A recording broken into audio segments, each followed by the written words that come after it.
네, 아이고 감사합니다. 박수 쳐주고. 목사님 소개해 주신 것 같이 저는 부산에서 왔습니다. 부산말을 좀 쓸 거예요. 고마워요. 여기 우리 자매님들이 계셔서 너무 좋아요. 그래서 저는 오늘 한 30분 동안 여기만 보고 가겠습니다. 그러면 그러면 알겠어요. 그 농담이에요. 괜찮아요. 재밌게 할 때 재밌게 들으시면 좋겠습니다. 먼저 제 소개를 좀 간단하게 하겠습니다. 제 나이가 올해 27살입니다. 27살. 왜요? 더 들어 보여요? 나쁜 놈들이 많네요. 나쁜 놈들. 또 궁금했던 게 키잖아요. 키, 그죠? 키가 191입니다. 191. 요 정도 돼야 되잖아, 그지? 키가 191이니까 우리 중고등학생들이 저를 보면 다 똑같은 말을 해요. 우와, 개 크다라고 하더라고요. 난 사람인데 왜 개라고 하는지 모르겠어요. 난 분명히 사람인데 말이지. 그래, 키 큰 사람 뭐하게 생겼니? 물어봤더니 정말 재미난 대답들을 많이 듣고 있습니다. 한번 물어봅시다. 딱 뭐하게 생겼어요? 외면만 보고. 개그맨. 또 앞에 개가 붙었네요, 그죠? 개 크고 개그맨. 재밌습니다. 또 재미난 대답들을 많이 듣고 있는데 저기 전라도 쪽에 가가지고 중학생들 만났었어요. 중학생 한 친구가 이런 말 합니다. 뭐하게 생겼니? 하고 물어봤더니 알바하게 생겼대요. 알바. 27살 청년이면 알바할 수 있습니다. 그죠? 그래. 무슨 알바하게 생겼니? 하고 물어봤더니 PC방 알바하게 생겼대요. 제가 컴퓨터 좀 잘 못 하거든요. 근데 PC방 알바하게 생겼다. 좀 기분 좀 이상했습니다. 그리고 저기 서울에 있는 초딩이 뭐 때문인지는 모르겠는데 저거 보고 딱 하는 소리가 저보고 그 네일아트 하게 생겼다고 하더라고요. 크다란 놈이 네일아트 한다. 이건 좀 말이 안 되는 겁니다. 저는 원래 믿으실지 모르겠지만 축구 선수예요. 축구 선수. 여기가 좀 낫겠다. 저기 빛이 너무 세네. 축구를 했었습니다. 그러나 지금 재미나게 어려운 이웃들과 함께 또 우리 청소년 청년들과 함께 섬기는 일들을 하고 있는데 그 이야기 좀 나눠드리겠습니다. 하나님을 사랑하고 이웃을 사랑하기 위해 부르심을 받은 존재인 우리 그리스도인들, 특히 예수쟁이들은 예수님의 사랑을 말이 아닌 삶으로 전해야 될 필요성을 하나님의 말씀을 통해서 우리에게 계속적으로 말씀하시는 것 같아요. 그래서 저는 여러분 나이 때부터 정말 작은 것부터 나눔을 시작하게 돼요. 나눔을. 어떤 거냐면 이거예요. 이거. 자, 이거 뭘까요? 삼디다스 슬리퍼. 저도 저걸 신고 다니셨습니다. 근데 친구 한 명이 슬리퍼를 안 신고 슬리퍼를. 학교에 그 실내화로 신고 다니잖아요, 그죠? 근데 그 친구가 슬리퍼를 안 신고 다니길래 좀 마음이 좀 아팠었습니다. 화장실이 물이 흥건히 젖어 있는데 지가 예수님도 아니면서 무리를 걷는 거예요, 무리를. 이상한 녀석이었어요. 3,000원이 없나 싶어서 알아봤는데 없는 거예요. 그 전년도에 어머니께서 교통사고로 돌아가셔가지고 정신적으로 재정적으로 많이 힘들어하는 친구였던 겁니다. 근데 학교에 가면 이 실내화를 훔쳐가는 나쁜 놈들이 있거든요. 누가 가면 제 거를 훔쳐갔어요. 285짜리를. 그 크다란 거 가가 뭐 할 건데, 그자? 이 나쁜 놈 하다가, 285는요, 문방구에도 안 팔아요. 그 마트에서나 살 수 있는 희귀템입니다. 근데 가맹시에가 훔쳐간 겁니다. 나쁜 놈이었어요. 마트에 가서 하나 사는데 그 친구가 생각이 나. 하나 더 사가지고, 야, 이것 좀 신고 다니더라 하면서 건네줬죠. 별거 아닌데 너무 고마워하는 겁니다. 고등학교 졸업식 날 그 친구가 저를 찾아왔습니다. 남자였어요. 남자가 저한테 하는 이야기가 전화번호를 가르쳐달래요. 주여. 번호를 가르쳐줬더니 대학교 입학하고 졸업하고 군대 입대하고 제대하고 지금까지 계속 연락을 해요. 왜 연락을 할까? 고마우니까 제가 초등학생 친구들한테 물어봤습니다. 초딩아, 이 친구가 계속 나한테 연락을 하네? 왜 연락을 할까? 우리 초등학생 친구들은 대답은 좀 놀라워요. 뭐라고 하냐면 슬리퍼가 다 떨어졌대요. 그래서 이제 나이키 사달라고. 나이키. 저는요, 초등학생들이랑 대화를 나누다 보면 살인 충동이 일어나요. 이놈의 쉐이들을 그냥 죽여버리고 싶어요. 초딩들 힘들어요. 하나 더 있는데 어떤 거냐면 이거예요. 이거. 자, 이 뭘까요? 축구화. 저는 축구 선수였기 때문에 축구화, 또 시합용 축구화가 따로 있었습니다. 근데 후배 중에 한 명은 축구화도 없을 뿐만 아니라 시합용 축구화는 말이 아니었습니다. 그 친구를 데리고 저기 스포츠 용품점에 가서 실내 축구화를 골라보라 했더니 이 색깔의 축구화가 제일 이쁘다고 하는 겁니다. 오케이, 알았어. 사장님 265 축구화 하나 주세요. 형님 왜 준대요? 왜요? 내가 믿는 하나님께서 마음을 주셔서 순종할 뿐이다. 이거 신고 열심히 운동해라. 이 친구 역시 대학교 입학하고 졸업하고 군대 입대하고 제대하고 지금까지 계속 연락을 해요. 그 친구가 분명히 이런 말을 했었습니다. 형, 나 취업하면 밥 진짜 맛있는 거 살게요. 제가 알기로는 벌써 취업을 했습니다. 근데 밥을 안 사요. 나쁜 놈이에요, 나쁜 놈이. 여러분, 나이 때부터 정말 작은 것부터 나누고 베푸며 이웃 사랑을 실천하게 되었던 것 같아요. 재미난 이야기들이 많이 묶어지고 있죠. 저는 여자를 또한 사랑합니다. 당연한 거 아니에요? 남자니까 여자를 사랑해야 되잖아요, 그죠? 그 여자를 사랑하니까 저도 대학교 입학하자마자 제가 믿는 하나님께 기도를 했습니다. 하나님, 한 명만 주시옵소서. 근데 우리 주님께서 그 기도를 안 들어주시더라고. 그래서 대학생 때에 주님을 따라다녀야 되는데 여자를 따라다니기 시작했어요. 그런데 이쁜 여자가 걸레이쁘스. 제 여자친구가 정말 이뻐요. 여러분, 얼굴 표정은 그래, 네 여자친구가 이쁘면 나는 김태희다 이런 눈빛인데 한번 보여드릴게요. 어떻게 생겼냐면 제 여자친구 이렇게 생겼어요. 이렇게.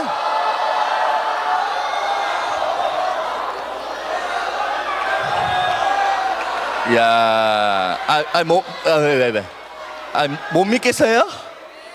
물어보자. 그럼 저 친구가 저랑 연애를 한다는 게 믿는 게 쉽습니까? 아니면 예수님이 살아계시다는 것을 믿는 게 더 쉽습니까?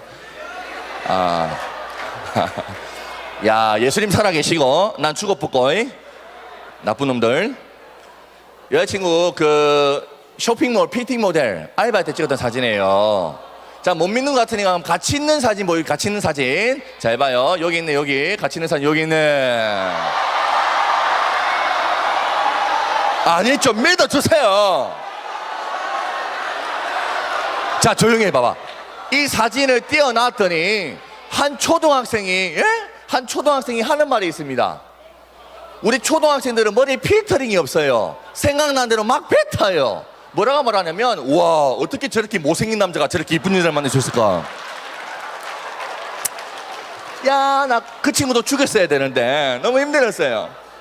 한 중학생은 또 이런 말을 합니다. 얼굴 크기 차이 봐. 아니, 얼굴 크기가 차이 나는 건 당연한 거예요. 제 키가 191이에요. 191. 여자친구 키는 163입니다. 그럼 163짜리 몸뚱아리에다가 191짜리 머리통 갖다 댔다 생각해 보십시오. 이거는 추파춥스예요. 그러면 안 돼. 우리 하나님께서 가장 이 창조의 섭리에 따라서 가장 적지 않은 비율에 따라 창조하신 겁니다. 좀 믿어주세요.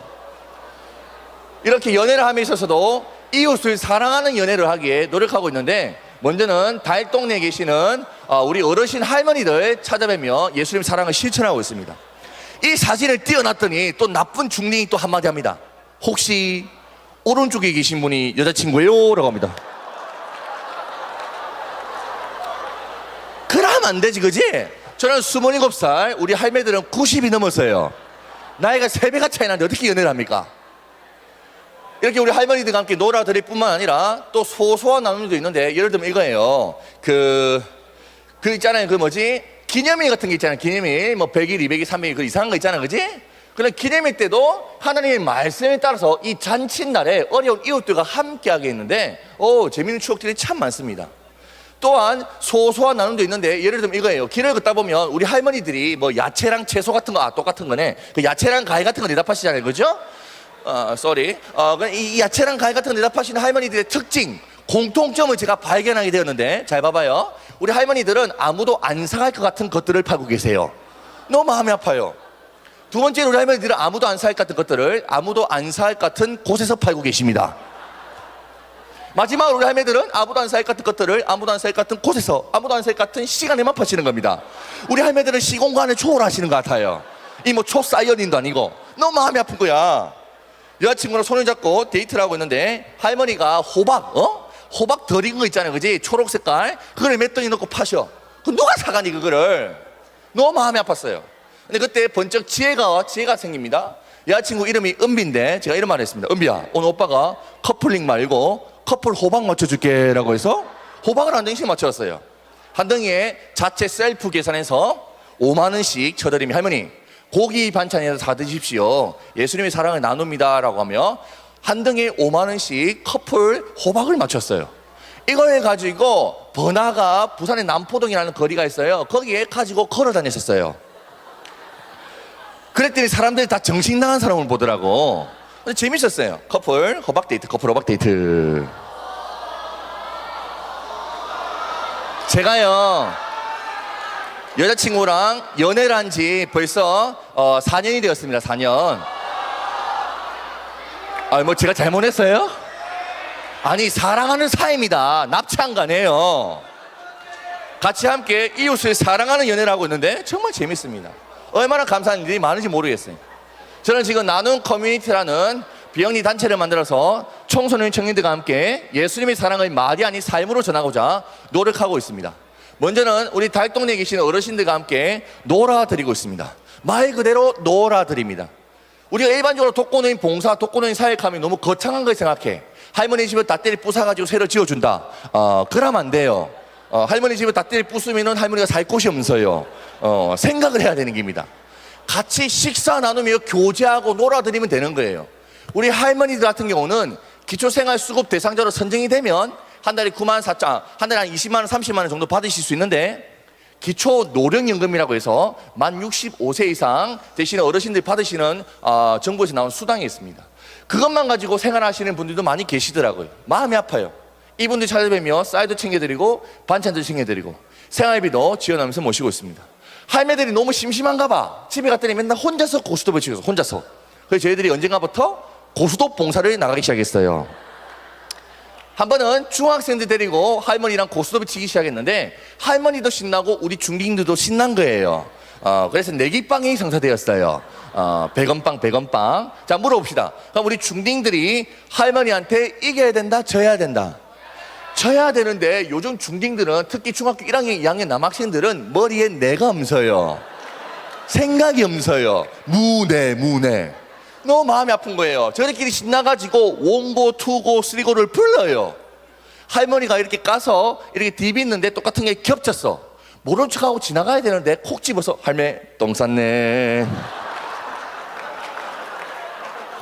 결국에 할머니 100원짜리를 다 수고해 왔어요. 우리 할매가 화가 나신 겁니다. 경상도 할머니는 좀 터프하시거든. 한마디 하셨는데 뼈 있는 말씀 하셨어요. 나가라 새끼야. 쫓겨났어요. 얼마나 마음이 아프든지 가슴이 아팠어요. 그럼에도 다음에 가면 우리 할머니는 또 이렇게 고스톱판을 벌려놓고 계십니다. 이분들 찾아뵈며 고스톱 치며 그냥 놀아드리고 있어요. 제가 주로 찾아뵙고 있는 것은 용도 지역 부산에 있는 달동네인데 정말 골목도 좁고 집도 허름하다 그죠? 왼쪽에 계신 할머니는 머리 염색을 하셔서 그렇지 올해 연세가 좀 있으십니다. 제가 지금 4년 동안 찾아뵙고 있는데 이것저것 많이 바꿔드렸어요. 제일 처음에 찾아뵐 때는 집이 엉망이야. 그래서 도배도 해드리고 장판도 깔아드렸어요. 1년 반쯤 지나니까 연탄 보일러 떼시는데 연탄 가스가 새. 연탄 보일러도 바꿔드렸죠. 2년쯤 되니까 할머니 집에 그 TV가 고장난 거예요. TV가. 우리 할머니들에게 TV가 고장났다는 것은 우리 할머니들에게는 사형 선고나 마찬가지예요. 우리 할머니들 TV 없으면 못 살아요. 6시 내 고향 못 보시면 금단 현상이 일어날 거예요. 만약 TV가 지지직 떨리면 몸도 지지직 떨릴 거란 말입니다. 마음이 아파요, 마음이. 그래서 TV도 하나 바꿔드렸어요.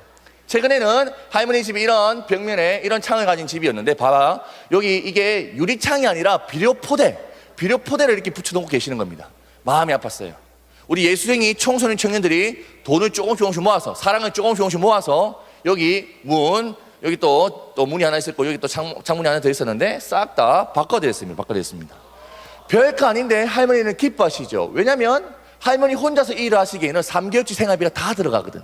그러나 우리 청소년 청년들이 커피 한 잔씩만 안 마시면 충분히 해드릴 수 있는 일이더라고요. 예수님의 사랑을 말이 아닌 삶으로 전하고자 노력하고 있습니다. 또한 노숙인분들도 섬기고 있는데 한번 물어봅시다. 수원역에 노숙인분들이 계시잖아요, 그지? 노숙인분들이 깨끗하다 더럽다? 더러우세요. 제가요 생긴 거하고 다르게 좀 깔끔 뜨는 스타일입니다. 좀 믿어주세요. 깔끔히 뜨는데 제 처에 노숙인 아버지 길에 누워 계시는 걸 제가 발견했을 때 놀랐어요. 저도 모르게 이런 행동이 나왔어요. 지난 이야, 스멜. 너무 힘들었어요. 찾아가기 힘들었다니까? 근데 이분들을 찾아다니며 직접 도시락도 만들고 뭐 드실거리 선물들을 챙겨서 전해드리고 있습니다.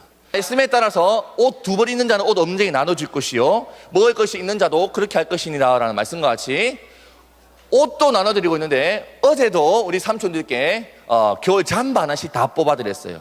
저희들은 헌옷을 모아다가 헌옷을 전해드리는 것이 아니라 돈을 모아서 새 옷을 사서 드립니다. 이유는 하나, 헌옷을 모아다가 전해드리면 이것은 후원 물품에 불과하겠다라는 마음이 들어집니다. 그러나 돈을 모아가지고 새 옷을 사다 드리면 이것은 선물이 될 수 있다라는 마음에 돈은 많이 들지만 직접 사이즈에 맞게 새 옷을 사서 새 옷을 전해드리고 있어요. 얼마나 기뻐하시고 좋아하시는지 모르겠어요. 설날에는 직접 차려배워 이렇게 세배도 해드리고, 어버이날에는 직접 카네이션도 달아드리고, 사람 대 사람으로 만나기 위해 노력하고 있습니다. 노숙인분들을 만나다 보니 이상한 마음이 들어져요. 아, 이분들을 이렇게 드실 거리만 챙기면 아니라 뭔가 좀 더 구체적으로 이분들의 삶을 변화시킬 수 있으면 얼마나 좋을까.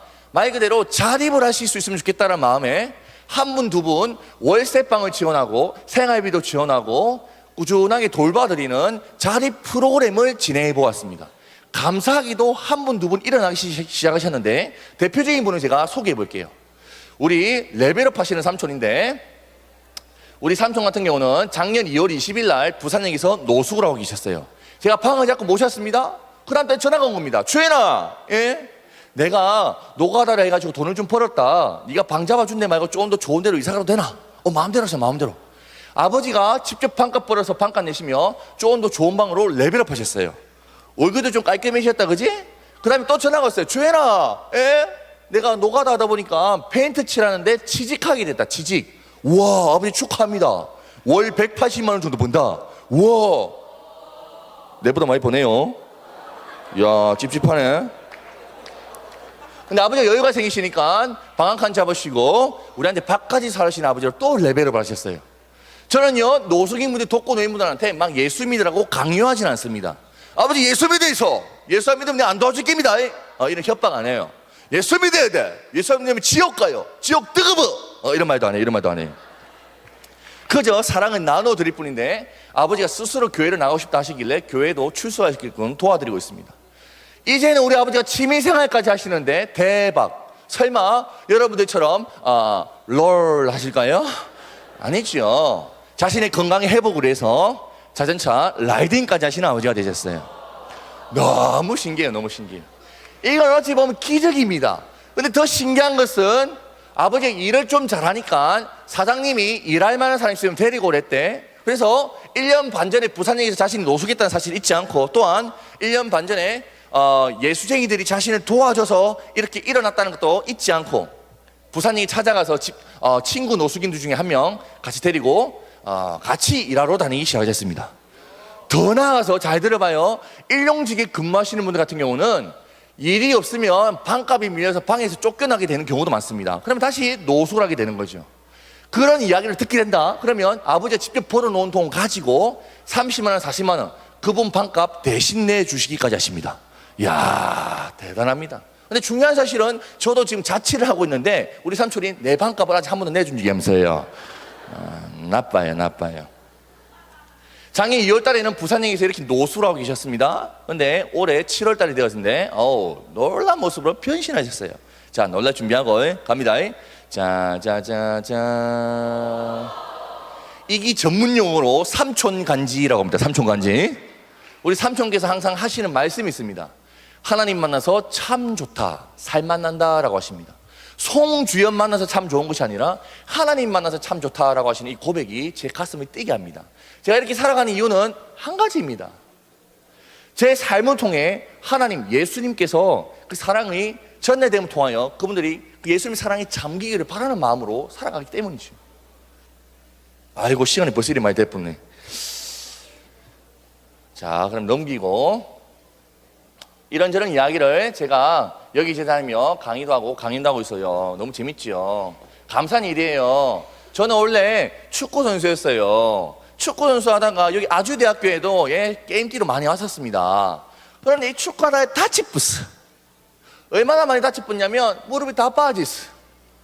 무릎 수술을 총 3번이나 하게 되고 연고도 드러내게 되고 십자인대로 부분 봐야 되고, 말이 아니었습니다.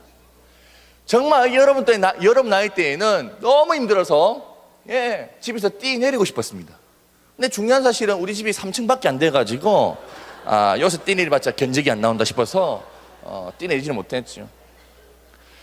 어떻게 보면 인생을 포기하려고 하던 사람이, 제가 믿는 우리 하나님께서 저를 찾아오시고 저를 사랑해 주시고 저에게 은혜를 베풀어 주시어 먼저는 제가 인생을 포기하지 않게 하시더니 이제는 인생을 포기하려고 하는 사람들을 찾아가 손 내미는 삶을 살게 해주십니다.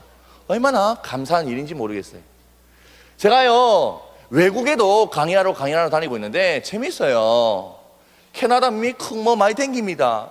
이제 다음 달에는 또 호주, 뉴질랜드에도 가서 이 영어도 안 되는데 입국 심사가 항상 걱정이 돼요. 왜냐하면 제가 다시 한 번 말씀드리지만 축구만 했기 때문에 영어를 못 배웠어요. 근데 우리 축구부 선배님께서 놀라운 영어 비법을 가르쳐 주셨어요. 영어는 단 2가지 단어만 알면 된대요. 기분 좋으면 땡큐, 기분 나쁘면 빡큐만 하면 된다는 거예요. 놀라운 거 배웠어요. 아직까지 2번째 건 한 번도 해보지 못했어요. 괜히 했다가 총 맞을 것 같아서. 감사하게 지내고 있습니다. 작년에는 책도 한 권 내게끔 해주셨는데 이 책을 가지고 감사하게 귀한 사역 잘 감당하고 있습니다. 제가 말하는 미친 나눔이란 이거예요. 사과가 2개가 있을 때 이 사과 2개 중 하나를 나눠주는 것, 이것은 우리가 나눔이라 말할 수 있습니다. 그러나 진정한 나눔이란 사과가 하나밖에 없을 때 이것을 반으로 쪼개어 나눠주는 것이 진정한 나눔이겠죠. 제가 말하고 제가 주장하는 미친 나눔이라는 게 있는데, 미친 나눔이란 사과가 반밖에 없을 때 이것을 내가 먹기보다 더 힘들고 아파하는 사람한테 다 줘버리는 겁니다. 이 미친 사랑, 미친 나눔의 정신을 저는 예수님께 배우게 됐고 그 예수님의 제자처럼 살아가기에 노력하고 있습니다. 예수님께서는 우리에게 사랑을 이러한 모습으로 가르쳐 주셨어요. 받는 사랑이 아닌 주는 사랑, 섬김을 받기보다 도리어 섬겨라 하셨던 그 주님의 사랑, 주님의 가르침을 삶으로 실천하며 살고 싶습니다. 제 여자친구 이야기 하나 하고 마칠게요. 제 여자친구가 올해 대학교를 졸업했어요. 24살. 아니 3살 차이밖에 안 나잖아. 14살 아니잖아. 어찌됐든 여자친구 대학교 졸업했는데 물어봅시다. 졸업하면은 취업하기가 쉬울까요, 어려울까요? 요즘에 어려워요. 여자친구는 지 월급만 믿고 항공사에서 일을 해보고 싶어 했습니다. 올해 2월달에 졸업을 했는데 1월달에 채용 공고가 떠서 지원을 해봤는데 대박. 9명 뽑는데 890명이 지원한 거예요. 경쟁률이 100대1, 890명 중에서 100명만 면접을 볼 수 있게 된대요. 감사하게 100명 안에 들어서 면접을 보게 되었는데, 면접을 보더니 저한테 바로 연락을 줬습니다. 오빠, 떨어질 것 같아요. 왜?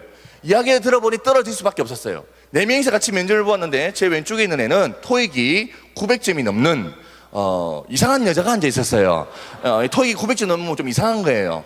바로 지 옆에 있는 애는 4개국어를 하는 미친 여자가 앉아 있었어요. 나는 한국말도 제대로 못하겠는데 4개국어를 한다는 겁니다. 그 바로 옆에 있는 애는 얼굴부터 승무원이라고 도장 캉 찍어놨더래. 그래서 이거 안 되겠다 싶었더랍니다. 제 처음에 3명한테만 면접을 할 때 그 질문을 계속적으로 받았다고 합니다. 근데 마지막에 한 면접관님이 여자친구에게 이렇게 질문을 했대요. 연애를 좀 재밌게 하신 것 같은데 연애하시는 이야기를 좀 해주시겠습니까? 여자친구가 이렇게 대답을 했대요. 저랑 남자친구는 기독교 신자입니다. 언젠가부터 달동네에 계시는 어르신들, 할머니들을 찾아뵈 봉사활동을 하게 되었습니다. 그러나 꾸준히 찾아뵙다 보니 이 할머니들을 봉사활동하러 찾아뵙는 것이 아니라 친할머니같이 친가족같이 섬기게 되더라고요. 제가 이 회사에 입사하게 되면 고객분들, 승객분들을 친가족같이 정성껏 모시고 섬기겠습니다 라고 이야기를 했대요. 말을 좀 잘한 것 같다, 그지? 근데 제가 이때까지 여자친구 4년을 연애하면서 이렇게 똑똑한 모습을 본 적이 없어요. 좋게 말하면은 애가 순수하고 순박하고, 좀 디스하자면 애가 좀 꺼벙해요. 근데 이런 이야기 했다는 것이 기적인 거지요. 그럼에도 불구하고 오빠 떨어질 것 같아요 라고 다시 한 번 저한테 확인 사살을 합니다. 당연하지요. 토익이 900점이 넘는 이상한 여자와 4개국을 하는 미친 여자가 있는데 어떻게 붙겠습니까? 제가 올해 5월달에 중국 상하이에 또 코스타라는 그 청소년 단체 집회를 다녀왔습니다. 상하이에서 김포공항으로 비행기를 타고 건너와서 김포공항에서 김해공항으로 비행기를 환승하여 내려갔습니다. 부산의 김해공항에 도착했더니 그 비행기 문을 제 여자친구가 열어주더라고요. 스토리가 스펙을 이긴다는 책이 있습니다. 예, 참 좋은 제목입니다. 그러나 저는 이 이긴다라는 단어가 조금 아쉽습니다. 왜 누군가를 이겨야 됩니까? 그러나 이 스토리와 스펙이 우리 젊은이들에게 무언가 시사하는 바가 크다고 합니다. 이 세상에 우리가 살고 있는 이 시대의 가치와 이 시대가 우리에게 요구하는 것은 나의 능력, 나의 스펙을 쌓아서 나의 능력을 함량하여서 경쟁력을 갖추라고 말합니다. 예, 좋은 말입니다. 그러나 제가 여러분에게 말씀드리고 싶은 것은 여러분만의 스토리, 여러분만의 삶의 이야기를 그냥 묵묵히 걸어감을 통하여 차별화된 사람들이 되었으면 좋겠다는 겁니다. 경쟁력을 갖추는 것과 차별화된 사람과의 차이는 분명히 있을 것입니다. 제가 여러분 앞에 설 수 있다는 것이 무언가 스펙이 대단해서 왔겠습니까? 아닙니다. 저는 스펙에 보잘것 없습니다. 그저 예수님께서 주신 그 사랑을 나누며 살았던 그 삶의 스토리가 있기 때문에 여기 왔지 않겠습니까? 여러분들도 우리 고등학교 때부터 대학생들까지 이 젊음의 때에 좀 뭔가 차별화된 여러분만의 삶의 이야기를 만들어 가시는 우리 모두가 되었으면 참 좋겠어요. 근데 그 이야기가 성경에서 말하는 러브 스토리, 사랑의 이야기가 되었으면 참 좋겠습니다. 어떻게 좀 재밌었어요? 아이고, 오늘 힘들었네. 시간이 이 생각보다 좀 짧아가지고 급하게 가지고 이야기하고 싶은 것도 다 못했네. 아쉽다. 그래도 이렇게 너무 잘 들어줘서 너무 고맙습니다. 아이고, 언젠가 한번 또 다시 한번 만날 수 있으면 좋을 것 같습니다. 우리 함께 열심히 삽시다. 오케이? 감사합니다.